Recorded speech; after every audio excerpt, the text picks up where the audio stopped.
रसूल अल्लाह ने 5 खूबसूरत हदीसें बताई। नंबर 1, तुम में से बेहतरीन शख्स वो है जो ना किसी को तकलीफ दे और ना किसी की तकलीफ का जरिया और सबब बने।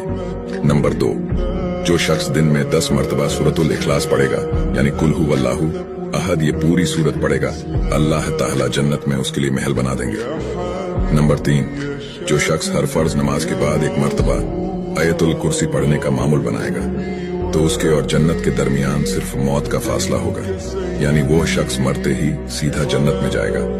नंबर 5, जो शख्स घर से निकलते वक्त ये दुआ पढ़ेगा, बिस्मिल्लाहि तवक्कलतु अला अल्लाह ला हौला वला कुव्वता इल्ला बिल्लाह, तो अल्लाह ताला शैतान के शर से उसकी हिफाजत फरमा देता है और जिस काम को वो निकला अल्लाह ताला उसमें आसानी पैदा फरमा देता है। नंबर 5, रसूल अल्लाह ने फरमाया, वो शख्स हरा भरा रहे, हंसता खेलता रहे, जो शख्स मेरी हदीस सुने, उसको महफूज रखे और उसको दूसरों तक पहुंचाए।